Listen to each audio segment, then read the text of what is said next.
He looked at me the way you look at something you've already thrown away. Curious, maybe, that it's still there. We were standing in my son's backyard. He'd strung those white Edison bulbs along the fence and set up the folding tables himself, the way he always does things, quietly, without asking for help, without making a fuss about it. A good kid.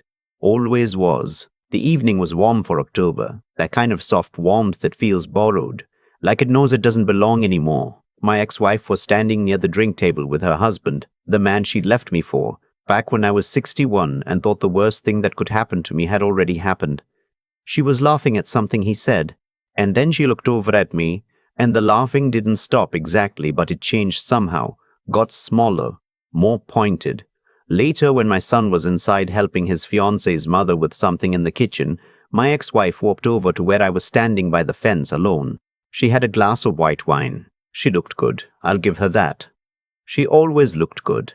"How are you doing, Raymond?" she asked.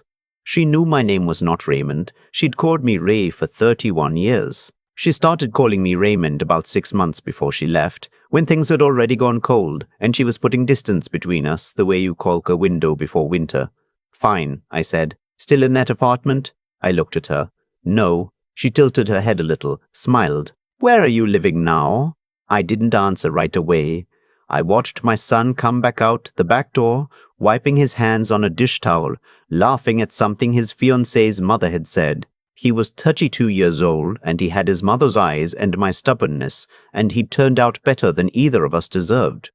"I'm doing fine," I said again. She made a small sound, not quite a laugh. "Ray." She said my name the old way, just for a second, soft like it cost her something. "I just want to make sure you're okay. You're not exactly, you retired early. The pension isn't, 'I'm fine, Ellen.' I'm just saying." She swirled her wine. "It's been hard for a lot of people. The economy, especially for people who—" She paused. Chose her word carefully. "The economy, especially for people who—" She paused. Didn't plan ahead. That was the thing about Ellen. She never said the mean thing directly. She wrapped it in concern, tied it with a bow of "I'm just worried about you," and handed it over like a gift you were supposed to be grateful for. I didn't say anything. I just nodded once and went to find my son. Let me back up. Ellen and I were married for 31 years. We met in 1989 at a company picnic in Cincinnati. She was working in accounting. I was in civil engineering, roads, bridges, municipal infrastructure, the kind of work that doesn't sound glamorous but keeps things from falling apart. We got married in 1991.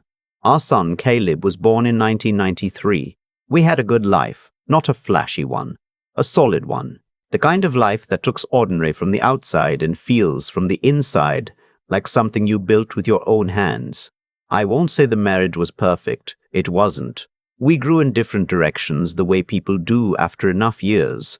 Ellen got into real estate in the early 2000s and did well with it. Very well, actually. Better than I did with my salary. And she never let me forget that. Not in a loud way, but in that quiet, steady way she had. The way water shapes rock. Slow, and then all at once. When Caleb was in his late 20s and finally out of the house for good, things between Ellen and me got quiet in the wrong way. Not peaceful. Empty. We'd sit at dinner and run out of things to say by the second course. I thought it was just a phase. The adjustment that comes when you've spent 20-something years organized around a child, and then suddenly you're just two people again, remembering how to be that. It wasn't a phase. In the spring of 2018, Ellen told me she wanted a divorce. She was 60 years old. She said she hadn't been happy for a long time. She said she wanted to live, her word, like she'd been holding her breath for 30 years and needed air. I didn't argue. I didn't beg. I sat at the kitchen table where we'd eaten maybe 10,000 meals together, and I said, okay. What I didn't know was that she'd been seeing someone for almost a year. A man named, I don't need to give you his name, a man younger than her by 5 years, owned 3 car dealerships in the Columbus area, liked golf and had all his hair and laughed at everything she said.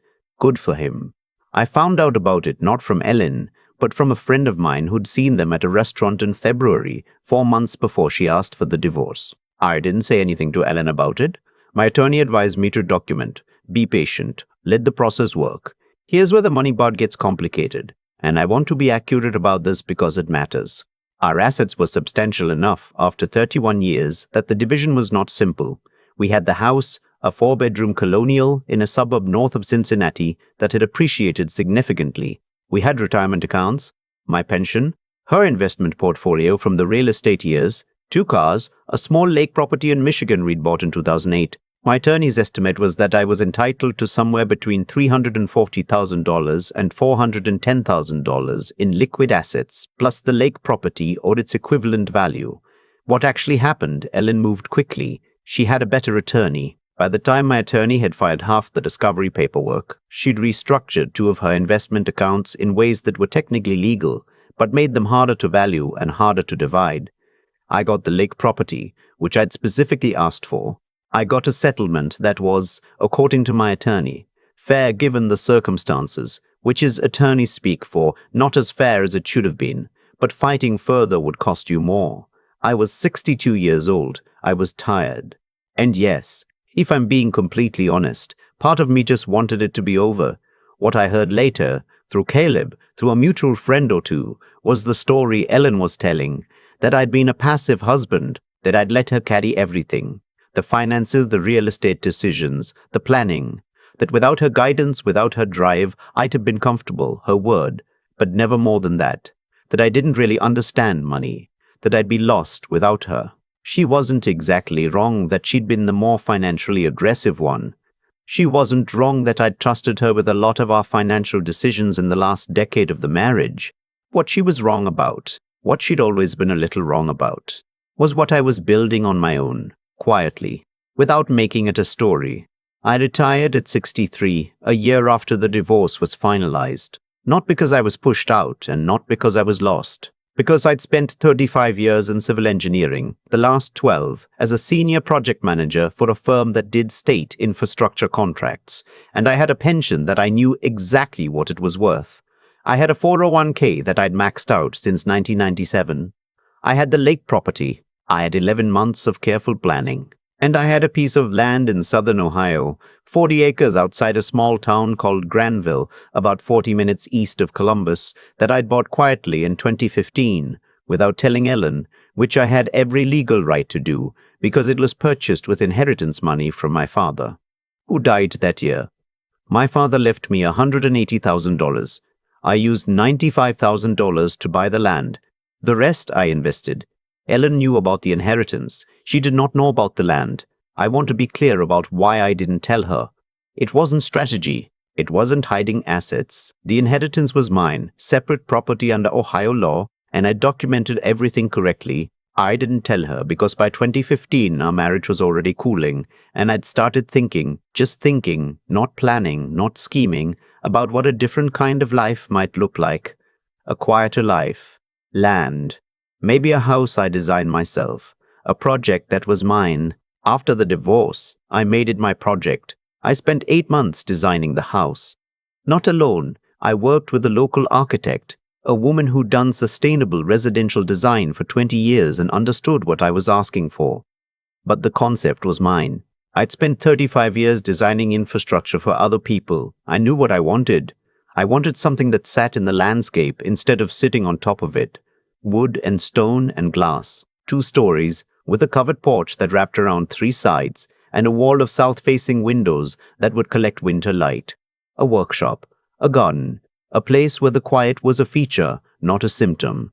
We broke ground in spring 2020. Not the easiest year for a construction project, but it moved forward. Supply chain problems, contractor delays, 3 months lost to issues I won't bore you with. The house was finished in November 2021. I moved in 2 weeks before Thanksgiving. I was 64 years old. I sat on the back porch the first night with a glass of bourbon and listened to the kind of silence you can only get 40 acres from your nearest neighbor, and I thought, this is what I was building toward. Not the house specifically. This. The feeling of being exactly where you chose to be. I want to tell you about Caleb's engagement party because that's where this story really starts. Caleb got engaged in the summer of 2023. His fiancée, I'll call her by her name, Roseanne, because she deserves to be named, is a physical therapist from Dayton. Smart, warm, the kind of person who makes every room feel easier to breathe in. Her family is good people. Her mother, especially, is the kind of woman who makes you feel, within 10 minutes of meeting her, that she's always been glad to know you. The engagement party was at Caleb's house in Columbus. Ellen came with her husband. This was the first significant family event since the divorce where we were all in the same space and everyone was trying to be civilized. We mostly were. That's when the conversation by the fence happened. The one I told you about at the beginning. Still in that apartment. I thought about it for the rest of the evening. I thought about it on the drive home, 2 hours south, down 70, and then the county roads, the dark getting bigger the further I got from the city, until I turned up my gravel drive, and the motion lights came on, and I could see the house sitting there on the rise, exactly where I'd put it. I sat in the car for a minute before I went inside. I wasn't angry at Ellen. I want to be careful about that. I was something more complicated than angry. I think the word is tired of being the story she told about herself, that her success was partly because she'd carried dead weight, that her drive was visible against the backdrop of my lack of it. I was tired of being the part of her story that made her look better. I decided I wanted her to see the house, not to wound her, not to win an argument that was 4 years old. I want to be honest with myself about my motives, and I don't think it was pure either. There was something in me that wanted her to understand that the version of me she'd been describing, to friends, to her new husband, maybe to herself, was not accurate. I wanted the record corrected. Not loudly, just corrected. The opportunity came naturally 6 months later when Caleb called me in February 2024 to tell me he and Roseanne had set a date, July. They wanted to have a small dinner, just immediate family, at my place, because Roseanne's mother had mentioned she'd love to see the property. Roseanne had seen photos. Ellen had not. Caleb asked me if I was comfortable with Ellen and her husband coming. I said yes. I meant it. They arrived on a Saturday in late March, when Ohio can't decide if it's still winter or finally spring. The land was brown and gray, not at its best. I thought about that, decided it was fine. The house didn't need a good season to make its case. I was in the workshop when I heard the cars on the gravel. I wiped my hands, went through the mudroom, and came out the front to greet them. Caleb and Roseanne had driven together. Roseanne's mother, a woman named Dottie who had become, in the months since the engagement, one of my favorite people, came separately, navigating the county roads on her phone's GPS and arriving already delighted by the drive. Ellen and her husband came last. I watched my ex-wife get out of the car. She looked at the house. She didn't say anything for a moment, just stood there in the gravel, her coat on, keys in her hand, looking up at the front of the house, the stone foundation, the wraparound porch, the windows catching the pale March light.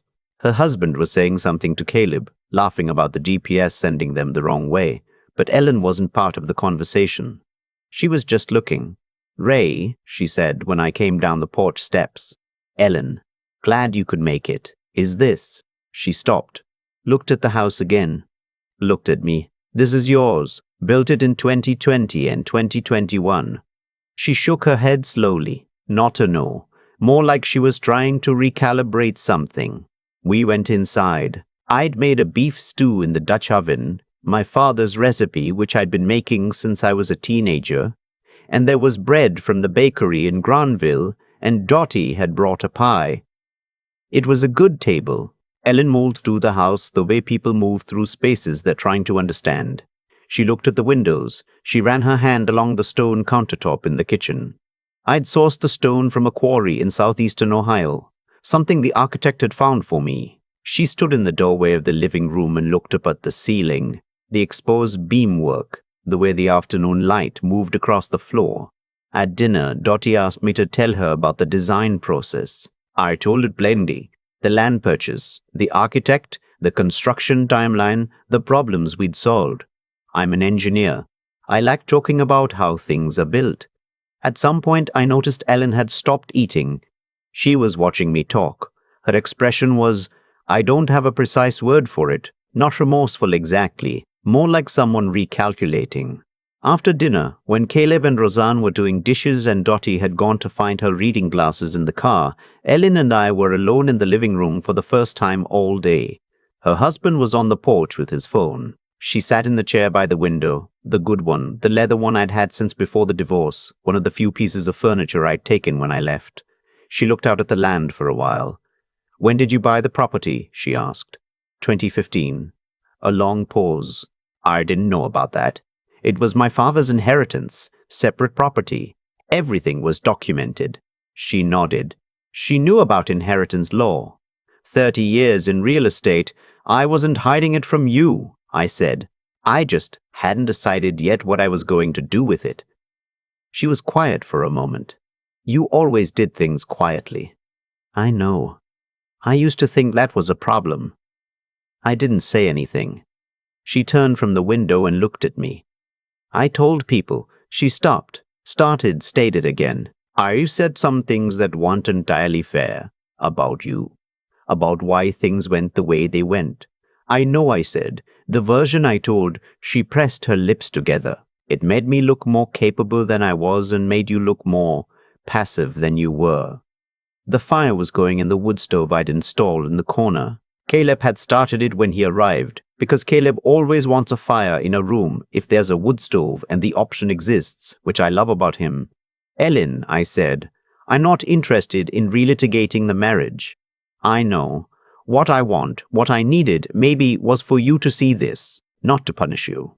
Just so you'd have accurate information. She almost smiled. Accurate information. I spent 35 years making sure structures were built correctly, I said. I don't love when the record is wrong. She looked out at the land again. The afternoon light was going. The tree line at the edge of the property was going dark. It's a beautiful house, Ray. Thank you. You designed it. Most of it, yes. She was quiet again for a while. Then, how long until Caleb's wedding? 4 months. She nodded slowly. I'll try to tell a more accurate story. I didn't need her to promise anything.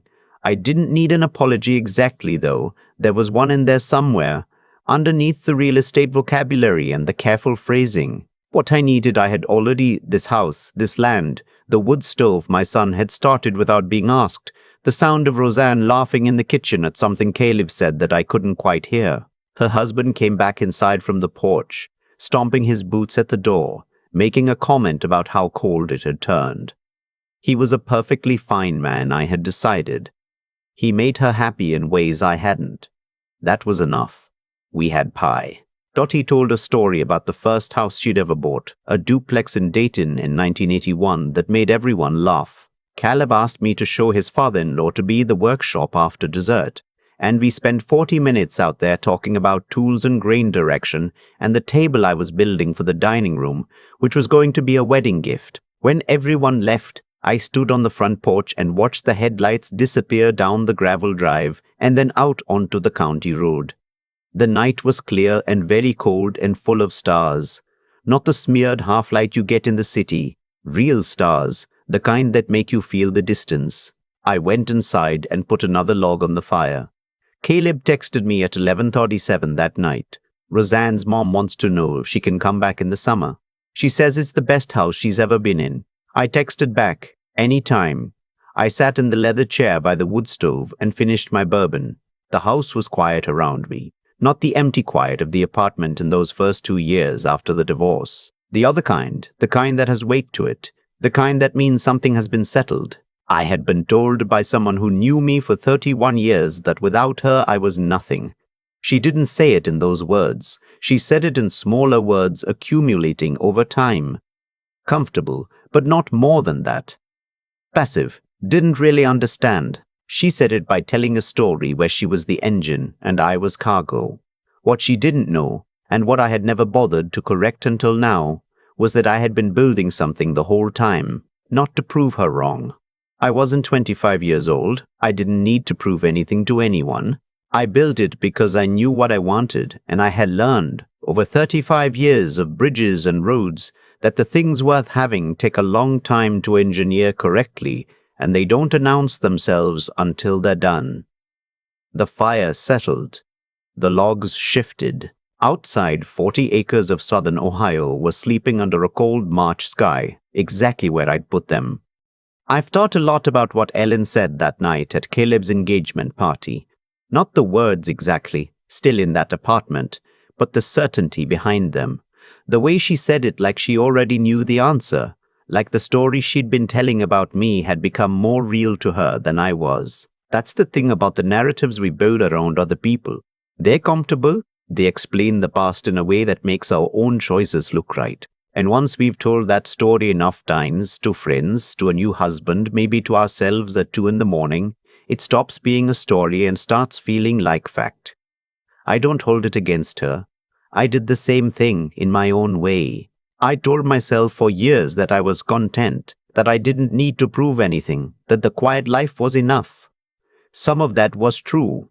Some of it was just easier than admitting I'd stopped asking myself what I actually wanted. What I know now, sitting in this house I designed myself on land I bought with my father's inheritance, is that the life you end up with is almost always the direct result of the choices you made when nobody was watching. Not the dramatic choices, not the arguments or the divorce papers or the attorney meetings. The small ones. The 401k contribution in 1997 that felt pointless at the time. The land purchase in 2015 that I couldn't fully explain even to myself. The 8 months spent designing a house that didn't exist yet. Those were the choices that mattered. My father used to say that a man's character is what he does with the hours nobody's counting. He was a civil engineer too, retired, spent his last decade building furniture in a garage workshop in northern Kentucky. He didn't talk much. He showed you things instead. I learned more from watching him work than from anything he ever said directly. I think about him every time I'm in my own workshop, every time I run my hand along a piece of wood and feel where the grain wants to go. There's a kind of intelligence that doesn't announce itself. It's not the intelligence of the person who always has an answer in the meeting, who can make a case for anything on short notice. It's slower than that. It's the intelligence of someone who understands systems, who knows that what you build today determines what holds tomorrow, whether you're talking about a bridge or a retirement account or a marriage or a life. I spent 35 years applying that kind of thinking to infrastructure. It took me longer than it should have to apply it to myself. And there's a kind of integrity, not moral superiority, just basic accuracy, in refusing to let someone else's story about you become your story about yourself. I could have spent the last 4 years believing what Ellen had implied. Some days I almost did. The apartment was small. The first year alone at 62 is not something I'd recommend to anyone. There were evenings when the silence felt like evidence against me. But I kept building, not to prove anything, because I knew what the blueprint looked like and I wasn't finished yet. When Ellen sat in my leather chair and said I told a story that wasn't entirely fair, I didn't feel triumphant. I felt something quieter than that, something closer to relief, not that I'd won anything, but that the record had been corrected by the only person whose correction actually mattered.